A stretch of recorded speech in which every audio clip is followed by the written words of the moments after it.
Boa tarde, pessoal. Começamos? Pessoal que está aí online, está me escutando?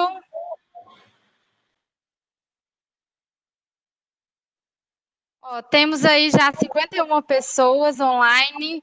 Então, ó, pessoal, vamos começar, né, oficialmente o primeiro Universidade Experience Digital. Meu nome é Daniele Queiroz, eu integro o setor de gestão de mudança, né, a área de gestão de mudança na VLI, que fica especificamente dentro de transformação digital. Mediadora desse Universidade Experience, que é super especial para a gente, né, que é da VLI, é o primeiro encontro que a gente faz virtual, desde o dia 17 de março, a gente está em casa, cada um na sua casa, cuidando, né, dos nossos familiares, da nossa saúde. Quem está aí no campo, na zona de frente, né, trabalhando para a logística, não redobrou a segurança e está aí para a gente garantir que todos passem por esse momento da melhor forma possível. E agora, o que a gente, Universidade Experience também dá mais conteúdo para a gente passar por esse momento com mais tranquilidade. Antes da gente começar, né, oficialmente, apresentar aí o convidado e a gente falar um pouco de comida, né, que é o assunto que a gente vai falar hoje, eu queria que a gente combinasse algumas coisas no geral, assim, para que a gente consiga fazer essa transmissão da forma mais fluida possível. Durante o evento, vamos usar o chat aí do YouTube, né? Vocês estão com o YouTube ligado, é só comentar, a gente vai ver as mensagens, as perguntas de vocês e os comentários por aqui. Eu tenho recebido algumas mensagens no meu Teams de alguns problemas no link. Eu vou pedir para a equipe de produção aí tentar fazer um disparo no e-mail corporativo de todo mundo com o link corretinho aí. Se alguém tiver com problema de link, é só entrar lá de novo. Utilizar uma conexão boa de internet, de preferência via rede cabeada, ou então, se for Wi-Fi, ficar mais próximo do roteador para a gente garantir que a transmissão seja feita com qualidade. Se tiver problema técnico, aquela dica muito simples e muito eficiente, que é fecha a janela e abre de novo, que provavelmente vai dar certo. A gente está numa fase, vocês estão vendo aí, né? A gente dá um espirro e nasce uma live. Então, tem muita conexão e muito processo de produção de conteúdo acontecendo na internet. Isso pode gerar muito tráfego e, às vezes, a qualidade fica um pouco ruim. Então, um F5, fecha a janela e abre de novo, que provavelmente o problema vai ser resolvido. E durante o evento, gente, se vocês tiverem aí uma receita super legal da família de vocês, né, uma receita de afeto, que vocês gostem, que vocês lembrem de vó, de tia, de quem for, assim, compartilhe para a gente no Instagram, marcando, né, os receitas com afeto VLI, ou marcando a página da VLI, @VLI, _logística. E no final do evento, a gente vai colocar um QR Code, e aí a gente queria também ter o feedback de vocês, porque como esse é o primeiro Universidade Experience virtual, pode ser que a internet caia, pode ser que eu tenha que me improvisar aqui para a gente poder ficar dentro dessa 1 hora aí trocando uma ideia sobre comida. Vou esperar só mais alguns minutinhos, quem está com problema aí de conexão para entrar, e já já a gente começa oficialmente.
Estou vendo aqui que a gente tem probleminhas no áudio, provavelmente. Eu acho que se eu mexer no microfone, eu tenho alguns problemas. Então, eu vou deixar aqui e vai dar tudo certo. Então, gente, para quem que chegou agora, meu nome é Daniela Queiroz. Eu sou da área de gestão de mudança da VLI, que especificamente dentro de transformação digital. E eu vou ser a mediadora, né, nesse primeiro encontro online aí da Universidade Experience. Obrigada por estarem aqui, né? A gente já está vendo aí muita gente conectada e online. Obrigada a presença de todo mundo.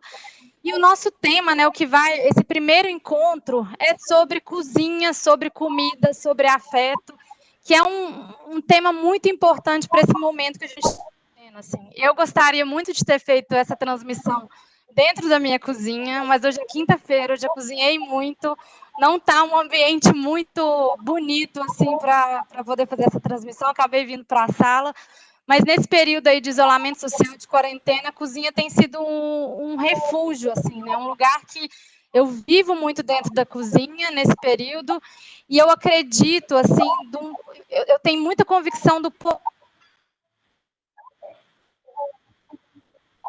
Eu acho que quem é mais próximo de mim já me ouviu falando isso, assim, que eu tenho muito que eu mesma cortei a batata, eu mesma coloquei aquela batata para ferver, né, no fogão. Então, todo esse processo, ele a história que lembra esse primeiro tempo, né, que nós vamos trabalhar na universidade, que normalmente para quem não é da VLI, ou que é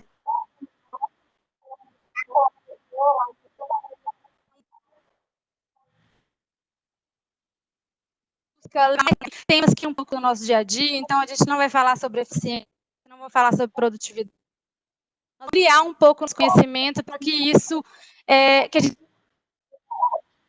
mais senso crítico, empregar uma visão mais ampla e mais até humana, né, da sociedade no geral. Então, assim, a gente quer conectar esse tema de cozinha. E para isso, eu queria apresentar para vocês o nosso convidado de hoje, que é o Henrique Gilberto. Ele é chefe executivo do Rulos Buffet e da Cozinha Tupis, que fica dentro do Mercado Novo em Belo Horizonte. Para quem não é, né, de BH, o Mercado Novo é um mercado antigo que já ficou muitos anos desativado. E aí o Henrique vai poder falar até melhor que eu, mas há alguns anos esse mercado foi reaberto e ele foi revitalizado e hoje é uma cena cultural e gastronômica super importante da cidade de Belo Horizonte. E a Cozinha Tupi está dentro do Mercado Novo. Então, assim, Henrique, eu te convido aqui para falar um pouco com o pessoal. Olá, boa tarde a todos. Primeiramente, muito obrigado pelo convite. É uma honra participar do primeiro Universidade Experience digital, né? Espero futuramente a gente possa se encontrar, né, fisicamente. Bom, eu sou o chefe executivo do Rulos, que é um buffet de muitas festas, casamentos, reuniões. E recentemente, né, há pouco menos de 2 anos, a gente abriu as portas do Mercado Novo para fazer a curadoria desse novo processo, chamado Velho Mercado Novo, capitaneado por mim, juntamente com a nossa empresa Cervejaria Viela, e a gente trouxe a Cozinha Tupis. A Cozinha Tupis ela é uma cozinha de mercado, totalmente baseada no que o mercado nos atende, e a gente trabalha muito a cozinha da memória. É um pouco do que a gente vai falar hoje aqui. E Henrique, conta um pouco assim para a gente da sua atuação, sabe? Quais são as características da sua cozinha que você aplica hoje na Cozinha Tupis? Bom, a Cozinha Tupis, ela segue 2 paralelos muito importantes, né? São nossas diretrizes mais importantes. A primeira é uma política de microeconomia, onde a gente desenvolve cardápios semanalmente, usando ingredientes exclusivamente do Mercado Novo ou de 50, num raio de 50 metros ao redor. Ou seja, a gente compra ali, no máximo Mercado Central, ou produtores dali da região. Isso faz com que a nossa comida seja muito variada, e a gente consegue ativar muito da nossa criatividade para poder criar em cima de todos os ingredientes que a gente vai achando semanalmente. E a outra diretriz, que é a de criatividade, é uma diretriz que a gente tenta buscar na memória e na sensação que a gente já teve de pratos clássicos ou combinações clássicas, o gosto da memória. E o que é isso? É exatamente a gente buscar fazer uma lupa onde pratos já conhecidos pelo público trazem emoção. E a gente tenta fazer uma lupa onde a emoção está contida. A gente tem alguns exemplos que eu faço um prato que o molho pardo é o nome do prato, que o prato é baseado apenas na parte do molho pardo. Assim como a gente tem também a borda de lasanha, que é a parte crocante e queimadinha da lasanha, normalmente dividida e disputada por todo mundo quando uma avó faz uma boa lasanha em casa, né? Então a gente busca essa reverência na nossa cozinha, brincando um pouco com a memória das pessoas de pratos clássicos. É o que tem trazido muita gente para nos conhecer. Perfeito, tem total aderência também com o mercado novo, né? É E isso aí. assim, Henrique, a gente conversou muito, né, antes desse momento aqui, e você falou para mim uma coisa muito interessante, assim, da relação da comida com o desenvolvimento humano. Queria que você falasse um pouco disso também para o pessoal. Eu acho que a comida, a maneira como o ser humano come, define muito o desenvolvimento do ser humano, por vários motivos. Primeiramente, porque ela é o reflexo do comportamento humano. Você pode conhecer uma cultura através da maneira como ela se alimenta, como aquela civilização se alimenta, diz muito sobre ela, né? No aspecto você é o que você come, é um pouco mais amplo do que isso. Mas também em estudos um pouco mais antigos, a gente entende que o ser humano se tornou um cozinheiro a partir se tornou humano e racional a partir do primeiro cozinheiro.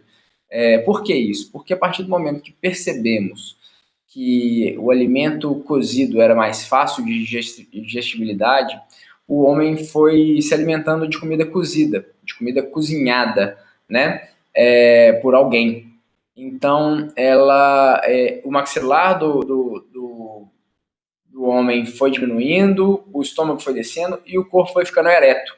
Ou seja, isso mostra muito a simbologia de como a comida e as técnicas culinárias desenvolveram o cérebro do homem e ainda continuam a desenvolver muitas comunidades e sociedades por aí. A gente vê o fato de muitas comunidades e civilizações que são muito organizadas, elas têm estabelecidos movimentos de sustentabilidade através da comida que são muito sérios, né? Então acredito que como a cozinha ela é a maior rede social do mundo, né? É uma ferramenta que mais une pessoas, né? Em volta de um banquete ou de uma mesa bem farta de comida.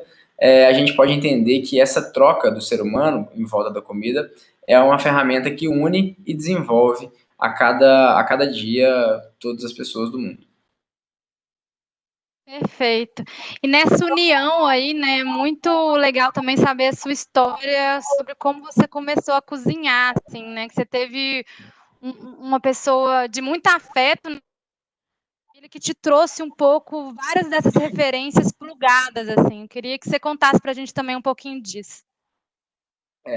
Muito disso que a gente está falando sobre comportamento humano e civilizações como elas existiram, vem muito de histórias que eu vi na casa do meu avô, e com meu pai, com meus tios, pois eles aprenderam a cozinhar através do meu avô, que aprendeu a cozinhar por ser um curioso. Era um médico, mas também diretor de escola, e ele se preocupava muito em transmitir o comportamento humano ao redor do mundo. E naquela época não existia Google, não existia outras maneiras de pesquisa a não ser livros de culinária do mundo inteiro. Esses livros eles sempre falaram sobre as celebrações e sobre o o que se comia em torno do mundo.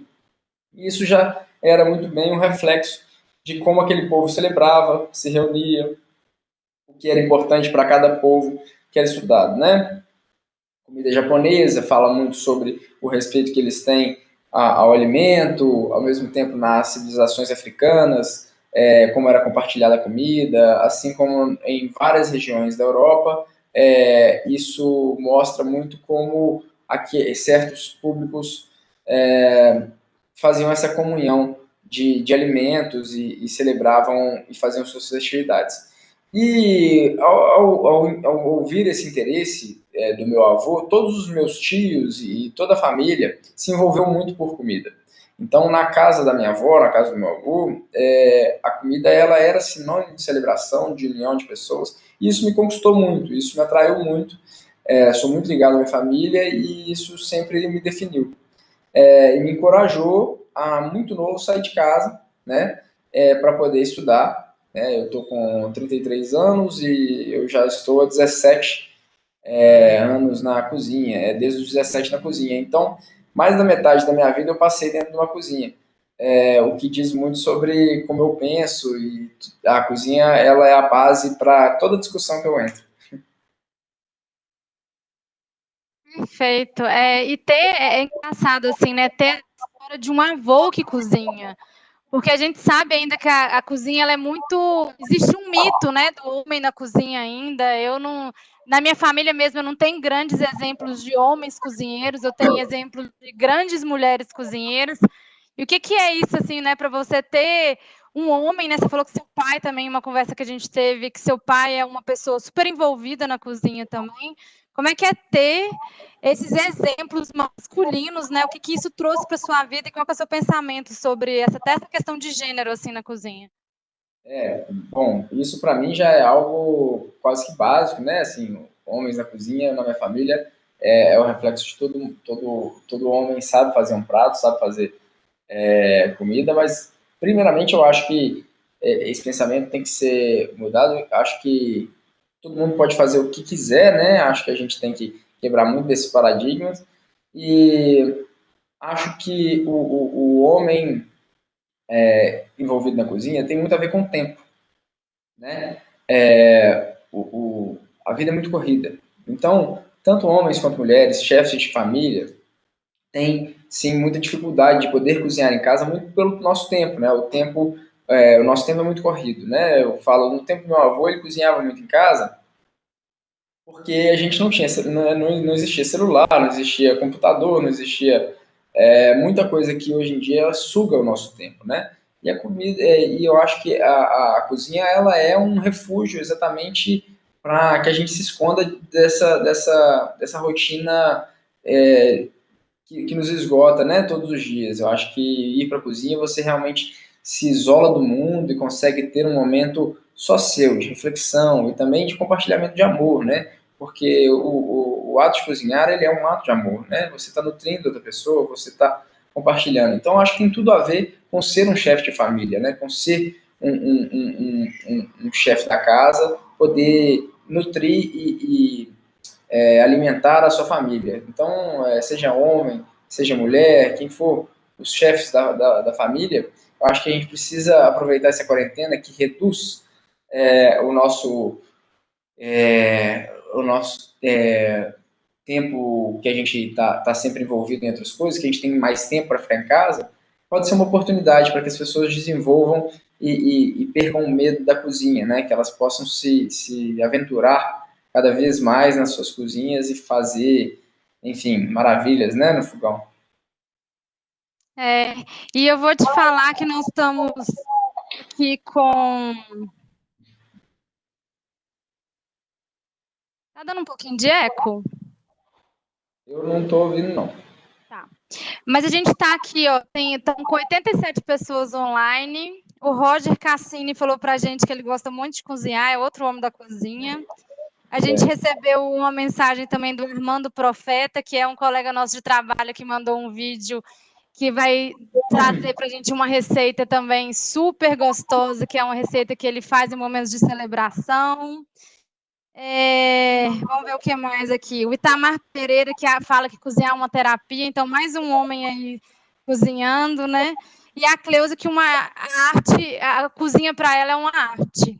E a gente tem muito cozinheiro na VLI também, né? Temos homens e mulheres, e a gente reuniu, né? No início desse projeto, a gente fez uma peça de divulgação para a gente reunir receitas afetivas dos empregados, e a gente recebeu várias, nós selecionamos algumas, fizemos um vídeo, o restante a gente vai fazer um livro que vai compartilhar com todo mundo.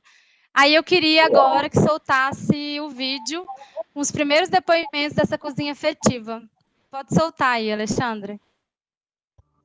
Essa é a hora que a gente fala pode soltar e não solta, né?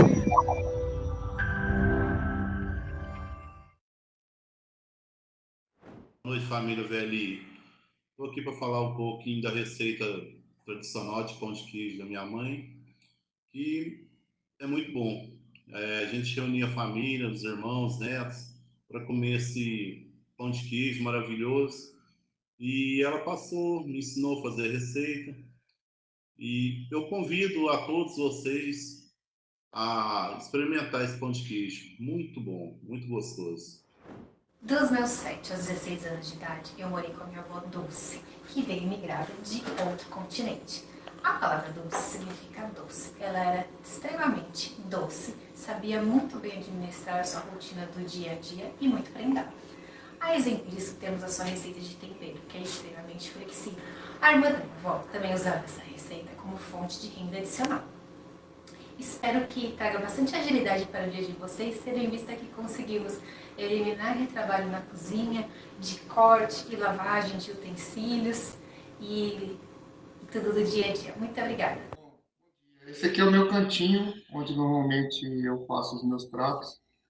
E o risoto de carne seca veio de uma vontade da família, de pedido da minha esposa. E sempre que a gente tem alguma comemoração, a gente faz esse prato, que é um prato que todo mundo gosta, os amigos gostam. Que sempre vem aqui para comer. E é o prato que a gente costuma fazer para celebrar as ocasiões, como a chegada da cachorrinha da Sofia. E também foi uma comemoração. Foi uma comemoração e a gente fez o prato especial da casa, que é o risoto de carne seca.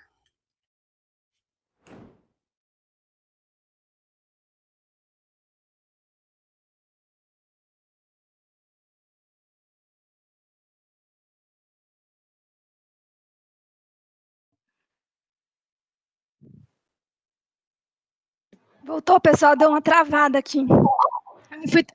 Fui tomar uma água, engasguei. Falha nossa. Ai, meu Deus.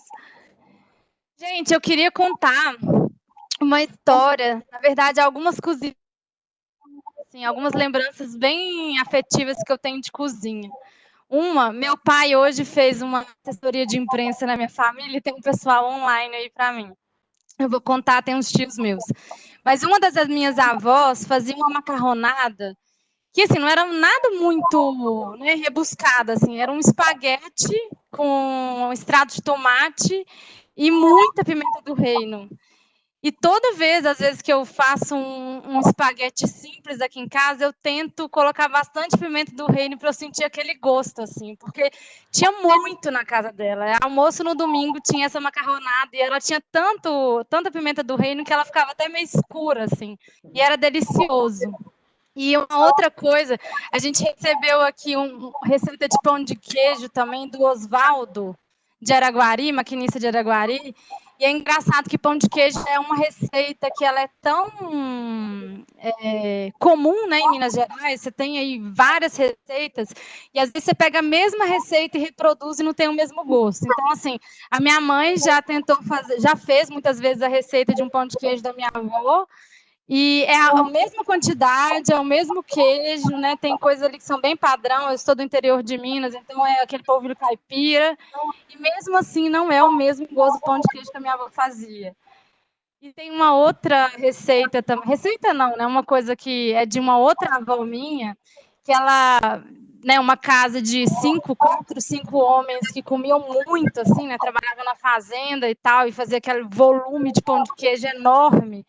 E aí aquele pão de queijo bem velho, antigo, ela partia no meio, assim, e fritava no óleo quente.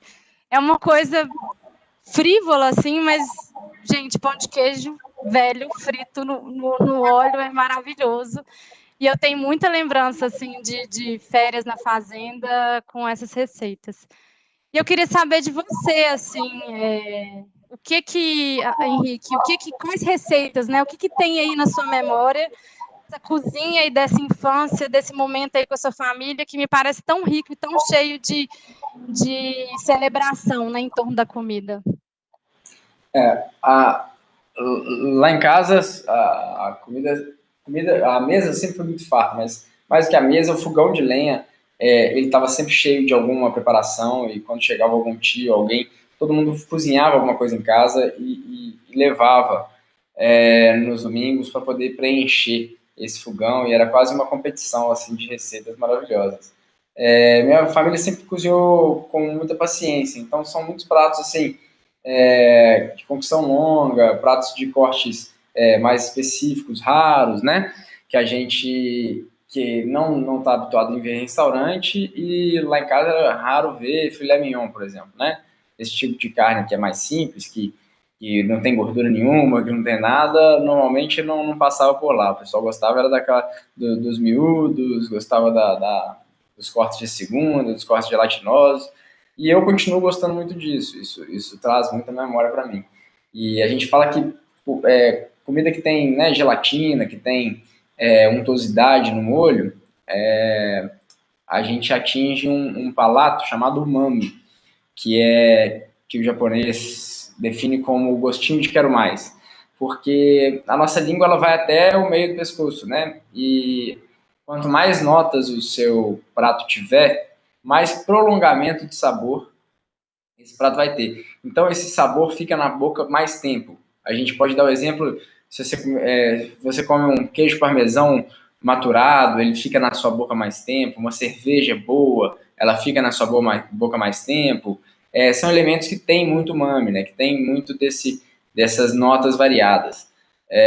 E eu acho que assim, quando você cozinha lentamente, com paciência, você acaba fazendo uma compressão de sabores que consegue ativar na sua língua mais o palato, e aí esse sabor fica mais na boca. Eu costumo dizer que esse é o gostinho da memória. Esse é o gostinho que fica ali, que guardado. É aquele gostinho de fundo de panela. Sabe quando você pega uma comida e ela está muito gostosa, que você vai lá no fundinho da panela? Aquilo ali é a compressão do sabor. É um pouco do que a gente tem e explode na nossa memória. Eu acho uma coisa legal, uma reflexão legal sobre da gente falar. Perfeito. E assim, até essa experiência, né, dessa cozinha mais lenta, essa cozinha que demanda um pouco mais de dedicação, que está muito a gente vive hoje em dia dessa correria, é o fast food, o macarrão instantâneo. Mas assim, de onde que você bebeu dessas referências, né? Você também falou que viajou muito, que você morou em vários lugares. Onde você viu, né? Onde você andou tanto e a sua referência foi Belo Horizonte. Então, conta um pouco aí desse seu processo também. Bom, como te disse, saí muito cedo, fui para Barbacena com 17 anos para fazer um curso num famoso hotel, o Hotel Grogotó, onde tem um hotel-escola. E foi muito interessante porque eram pessoas de várias classes, vários lugares do país, de Minas Gerais principalmente, e a troca foi muito rica, né? A troca não só de valores, mas também de receitas, de técnicas, e ao longo da vida eu fui perseguindo isso. Fui perseguir engrossar o meu caldo, né? Fui pesquisar e trabalhar em vários lugares, mudei logo para o Rio de Janeiro, e eu tive a oportunidade, foi uma sorte, de ter ganhado o primeiro reality show que teve na Globo de cozinha. Era chamado Super Chef, eu tinha 21 anos, isso já vai fazer 11 anos ou 12 anos, e isso me deu uma possibilidade de bancar os meus estudos fora. Então, fui para a Itália, principalmente, depois França, Espanha, e voltei. Trabalhei em São Paulo, voltei a trabalhar no Rio. E isso acho que enriqueceu muito o meu jogo de cintura na hora de desenvolver, mirabolar pratos e tal. E isso acho que me ajudou muito a entender como as pessoas valorizam comida em torno do mundo, né? Eu acho que é uma ferramenta muito rica a gente entender as soluções que cada receita tem, né? Toda receita tem uma solução, tem um truque, tem uma viradinha, que quanto mais você absorve isso, mais você consegue compor e resolver uma preparação no momento da correria, que é a cozinha, né? A cozinha ela é muito rica, mas você precisa saber usar as riquezas da cozinha. A gente precisa saber como tratar cada ingrediente. Isso me deu uma bagagem muito legal, até para compor a maneira como a gente trabalha hoje em dia na Tupis. Sim. Como a gente muda o cardápio conforme a gente vai achando ingredientes no mercado, isso nos desafia a querer elevar produtos simples, às vezes, ao seu melhor momento. E, enfim, é uma experiência que me diverte muito e é muito reflexo da minha história, de como eu fui constituído como cozinheiro. Apaixonado por cozinha, né? É isso aí. Eu vou só acender uma luz aqui, Dani, só Claro, porque fica à agora vontade. o sol Enquanto está isso, eu vou só ler uns comentários aqui no YouTube. O Roberto Bastos falou: salve a panturrilha de porco da Tupis. Ah, muito bem. Isso aí, cara. É um dos meus pratos.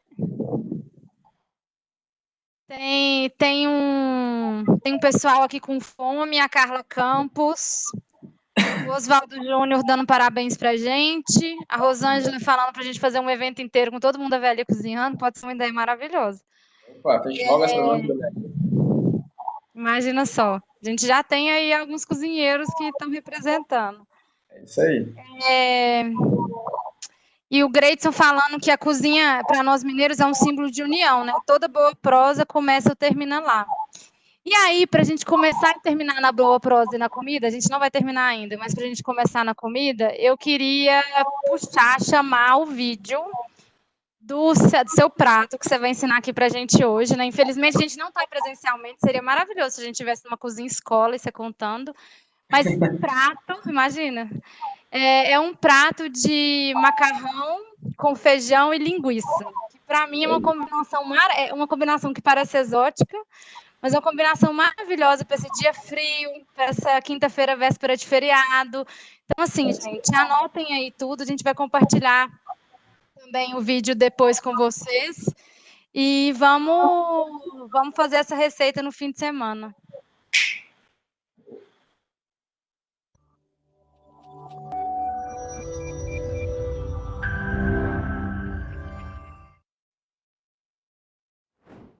Bom, então para essa receita, galera, a gente vai precisar de uma cebola, 3 dentes de alho, 300 gramas de feijão cozido, 500 gramas de linguiça, 500 gramas de molho de tomate pelate, 2 ovos, barriga de porco cozida ou bacon ou torresmo e farinha de mandioca flocada, além de 400 gramas de massa seca.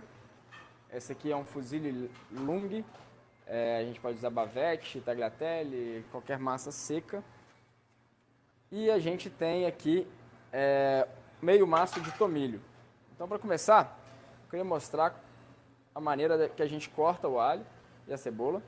Então, a gente vai cortar um corte que a gente chama na cozinha de brunoise, que a gente faz cortes finos no alho, deita a faca e corta o alho em cubinhos bem pequenos.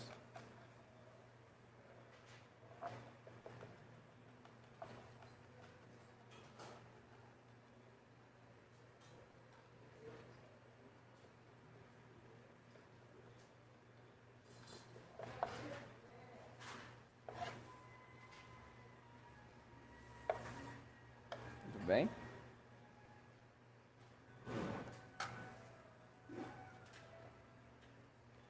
E vamos cortar do mesmo tamanho a cebola.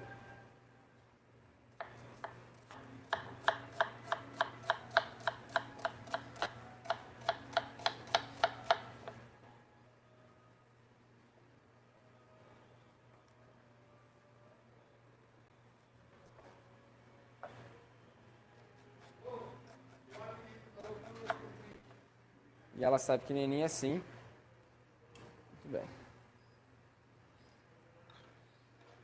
Então nós vamos fazer o refogado inicial da linguiça. Nós vamos começar grelhando a linguiça com um pouco de óleo. Então, essa panela, ela tem essa tampa que encaixa perfeitamente, ela vai inteira no forno. É o tipo de panela que eu preciso para esse preparo. Então a gente vai colocar o óleo no fundo da panela e vamos colocar a linguiça. E vamos levar no fogo.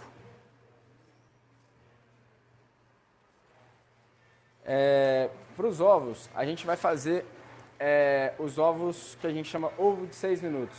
A gente vai colocar o ovo cozido, preferencialmente fresco, em água fervente e vai deixar 6 minutos. Aí a gente retira os ovos com 6 minutos e coloca diretamente no gelo. Então, depois de descascados, a gente corta os ovos no meio e eles ficam com essa textura no meio.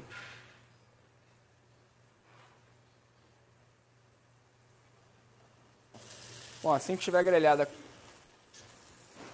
a linguiça, a gente entra com uma colherada de manteiga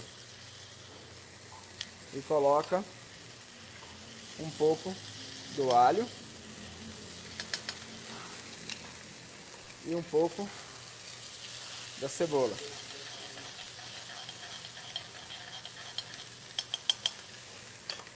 Faz um refogado aqui.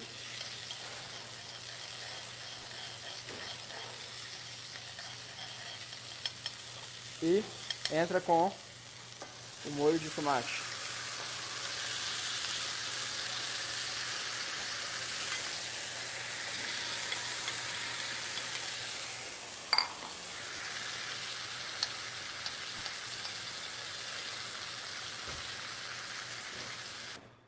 Então agora a gente vai cortar a barriga de porco cozida para poder fazer a nossa farofinha de torresmo, que vai ser servida por cima dessa macarronada. A gente corta em cubinhos pequenos e a gente vai levar numa frigideira bem quente para poder fazer essa farofa bem legal. Bom, feito isso, a gente entra com o tomilho e leva no forno.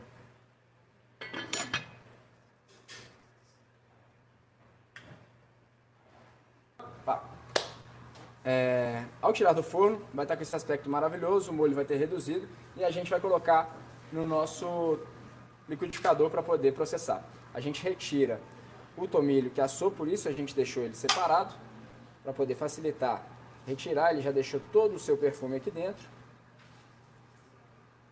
E aí a gente vai colocar dentro do liquidificador. Tá? A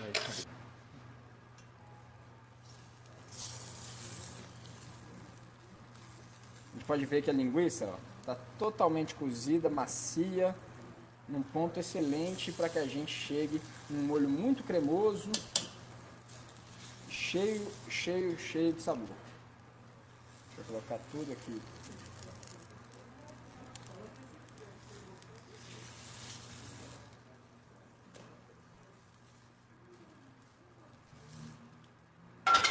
Bom, então para finalizar o molho, a gente vai pegar aquela manteiga que a gente tinha separado.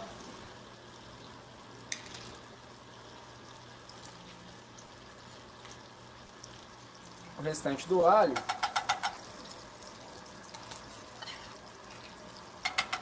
E da cebola.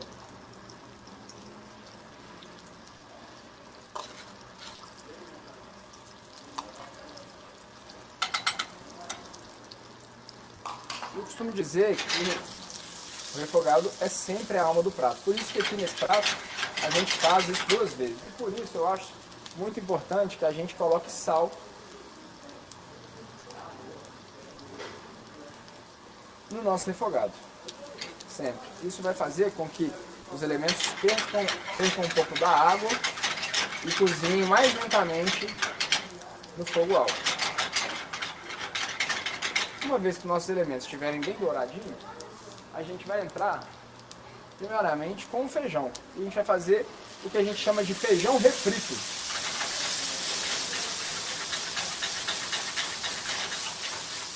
O feijão refrito é quando o feijão sai da sua cocção e a gente refoga ele. Nós vamos caramelizar.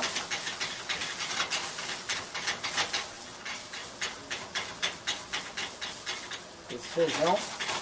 Vocês podem reparar que o grão ainda está um pouquinho duro, exatamente para que aqui a gente consiga chegar no ponto ideal de textura do feijão para a massa. A cocção do feijão, lembrando, pode ser sempre a cocção normal de casa, em panela de pressão. Esse aqui eu fiz como prefiro, que é 35 minutos em panela aberta. Apenas com água, louro, sal e um pedaço de cebola solto, para que eu possa retirar depois.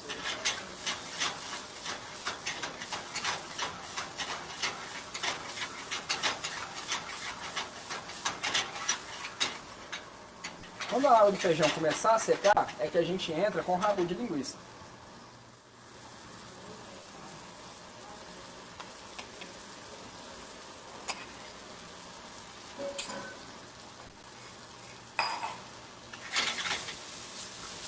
E aí a gente vai envolver o feijão com o ragu de linguiça. Essa é a pasta base do nosso molho. Bom, para complementar, a gente vai servir uma preparação que a gente chama aqui de paçoquinha de torresmo. A gente vai colocar numa frigideira bem quente a barriga de porco cozida, que eu cortei em cubinhos. E eu vou complementar com um pouquinho de óleo.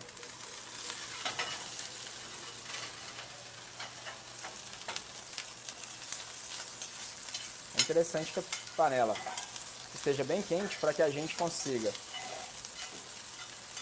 ao mesmo tempo, dourar perfeitamente essa barriga de porco, sem que ela perca muito da sua gordura. Então, esses pedaços vão ficar bastante crocantes e ainda assim macios. Então, a gente entra com apenas uma colherada de farinha de mandioca. A gente tira do fogo e deixa ficar bem crocante para poder servir junto da macarronada. Aqui está a nossa paçoquinha de torresmo. Ok? Beleza. Bom, então a gente aquece o molho e aí com a massa cozida a gente envolve a massa cozida no molho. Mas aí tem um ingrediente importante aqui que é a água de cocção da massa. A gente reserva um pouquinho para poder envolver a massa e deixar ela mais cremosa. Então a gente coloca também um pouquinho da água da massa e envolve o macarrão no molho, sempre antes de servir. Essa dica é muito importante para que o molho realmente penetre na massa e troque de sabor juntamente com a massa. Isso é uma dica que realmente um italiano sempre serviria uma massa assim. E essas dicas a gente sempre obedece, né? Bom, com a massa envolvida, você pode dar um toque de azeite, pode colocar manteiga, a critério. Eu acho que é bom sempre dar um brilho com algum elemento de gordura na finalização. Eu aqui vou usar um pouco de azeite, tá? Vou jogar um pouquinho de azeite para dar um brilho nessa massa e a gente pode encaminhar para a empratação. Então, a gente coloca, né? Acho que isso aqui é uma porção para 2 pessoas. A gente coloca no centro do prato, mantendo bastante da umidade. Né? E aí a gente finaliza.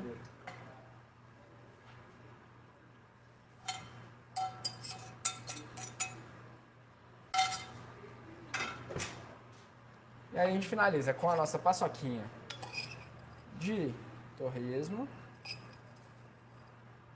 que vai dar uma textura muito interessante. A gente vai estar substituindo isso pelo queijo ralado, que normalmente é usado nas massas, né?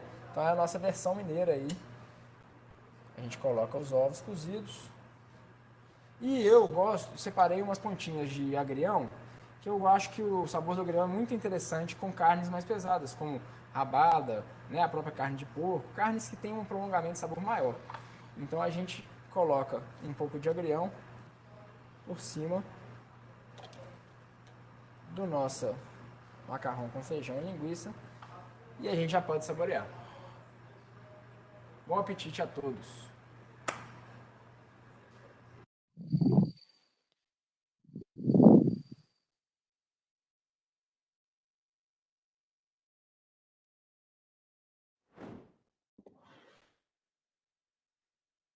Olha, gente, tá cheio de gente aqui com água na boca. É a Cleusa, a Isa Carla, a Paula Mendes, a Sara, o Oswaldo Júnior. Eu me surpreendi um pouco com a forma de fazer, né? Que é uma receita simples, mas é perceptível o quanto o passo a passo você vai buscando agregar esse sabor aí, né? Bom que vocês gostaram. Maravilhoso. E, ó, eu queria saber dessa receita, de tudo isso, assim, o que você fala? Gente, não deixe de fazer isso, é super importante. Olha, para mim, a massa precisa ser finalizada sempre no molho. Por isso, inclusive, que todo mundo fala de retirar a massa da água ao dente. Não necessariamente você vai comer essa massa ao dente, mas é porque os segundos finais da cocção da massa sempre deve ser feito dentro do molho.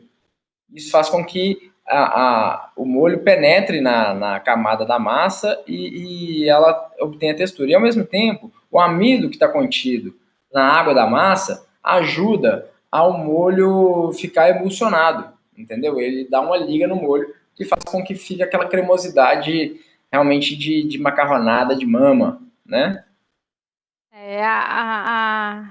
O visual passa isso mesmo, a macarronada de... Inclusive, a Laura Santos falou que depois dessa aula ela percebeu que não sabe cozinhar. Então, que não é verdade, né? Cozinhando.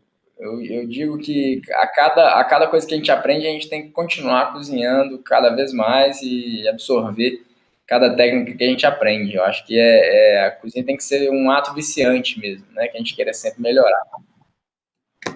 Perfeito. E por último, eu vou falar que não é todo supermercado que tem tomate pelado. Se a gente não tem o tomate pelado, a gente coloca o extrato de tomate normal. Como é que a gente... Olha, eu gosto de retirar a casca do tomate de qualquer maneira. Se eu for fazer um molho de tomate só de um tomate da feira mesmo, eu finco um garfo no olho dele, né, na parte de cima dele, assim, bem firme, e ligo a chama do fogão e deixo ele queimar. Quando ele ficar pretinho, fogo alto, né? Quando ele ficar pretinho, pega o papel toalha e passa em volta dele, que vai sair toda a pele. É uma maneira legal de retirar a pele. Tá? Rápida e fácil. Tem uma outra maneira na água fervente, mas eu ainda acho que perde um pouco de sabor. Então prefiro essa para ficar até um gostinho de queimadinho, assim, que é gostoso, defumado. Defumado é tentação também, por mim eu defumaria tudo. Aquele programa do GNT, como é que chama? Fogo. Aquilo ali para mim é uma perdição. Mas caminhando aí para o finalzinho da nossa conversa, me falaram aqui no meu ponto, sabe? Que não existe. Mas hoje é dia do ferroviário e da ferroviária. E é um dia super importante para a gente, né? Que é a nossa base toda ferroviária. E aí eu queria mandar, inclusive, aqui nos comentários, primeiro, mandar um parabéns para todo mundo, para todos os homens e mulheres que estão aí no dia a dia de ferrovia, né? Uma atividade tão tradicional e que sustenta uma parte logística tão importante. Então, eu queria dar um oi também para o Oswaldo Júnior, que ele falou que a festa do ferroviário é de responsabilidade dele lá na localidade dele. Ó, sou responsável pelas festas de ferroviários aqui. Eu já fiz até festa de casamento de um maquinista no dia do ferroviário. Não podia ser melhor esse evento. Muito obrigada, Universidade Experience. E muito obrigada, Oswaldo, por ter feito tantas festas, por cozinhar bem, por unir pessoas, ferroviários e ferroviárias. É isso aí.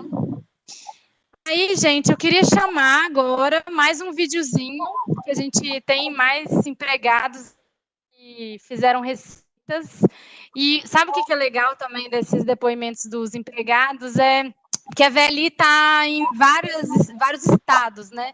Então, a gente vai aprender pão de queijo, caranguejada, massa da família italiana. Então, tem um mix de receitas aí que mostra toda a nossa diversidade. Vou fechar minha câmera aqui e botar no mudo para vocês assistirem.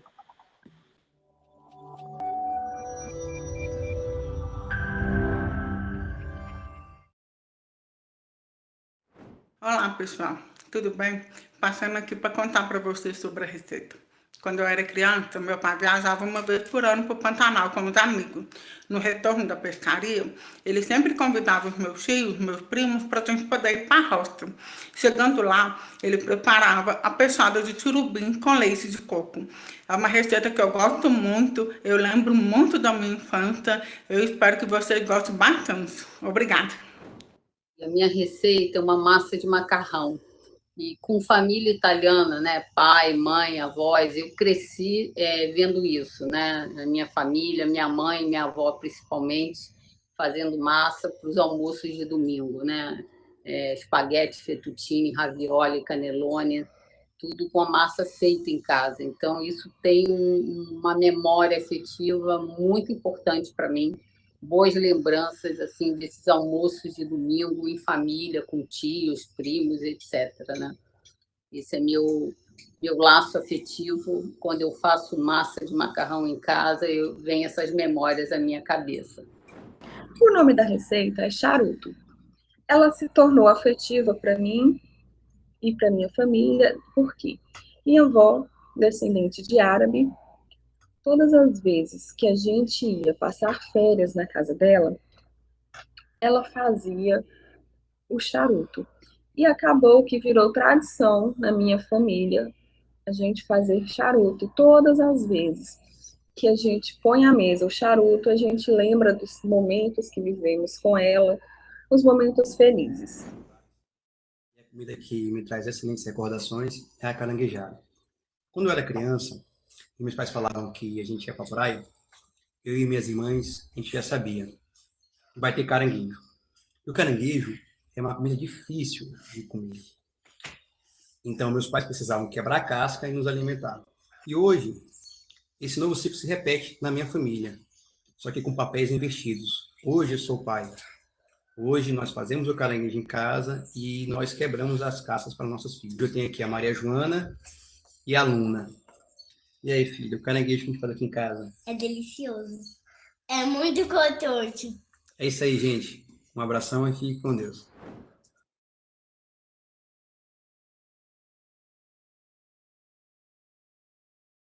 E aí, pessoal?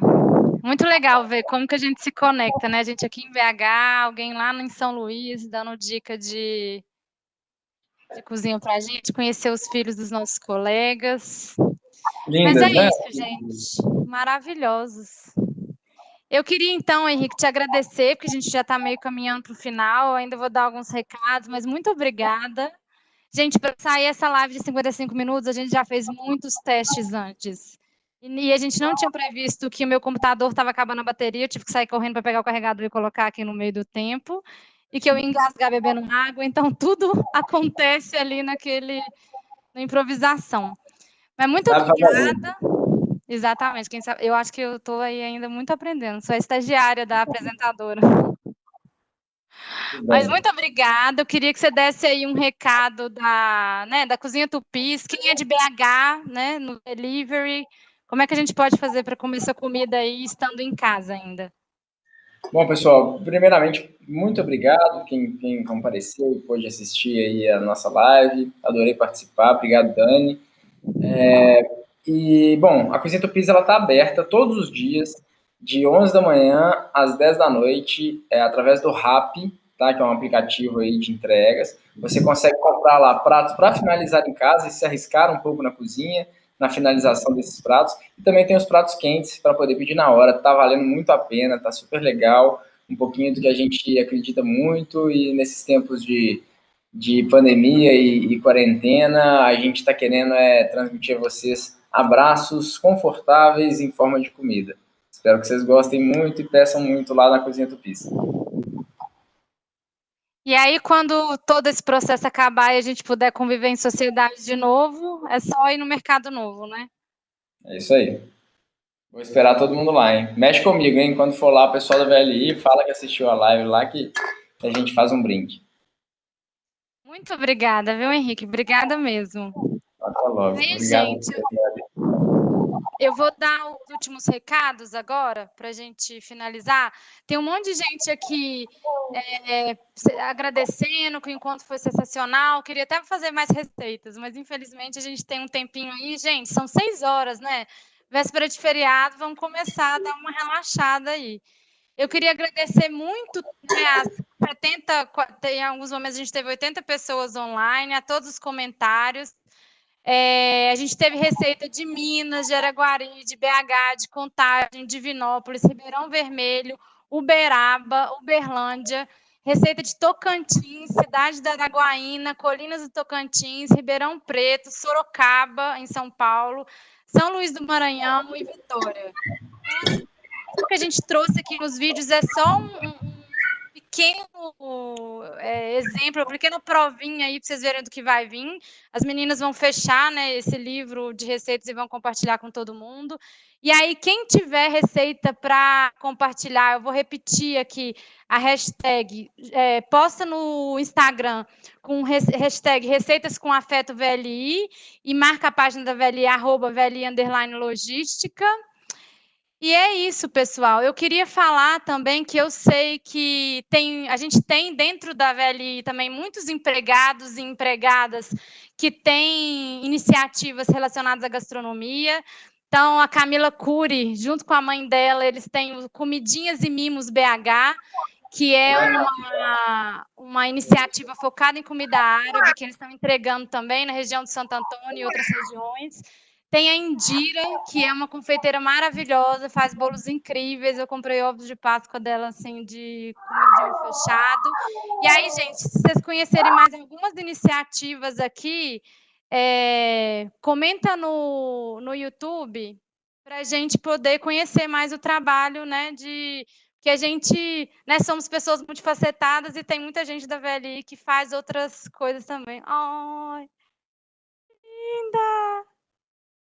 E é isso, gente. Muito obrigada. O recado final é: vamos ficar em casa, vamos nos proteger. Feliz Dia do Ferroviário de novo, né? Que é uma data super importante para a gente. E tem o QR Code também. O QR Code para a gente avaliar, né, essa experiência do Universidade Experience à distância. Então, respondam, avisa para a gente o que vocês gostaram, o que vocês não gostaram, que a gente vai melhorar aí para o próximo. Tá bom? Obrigada pela companhia e vamos começar o feriado.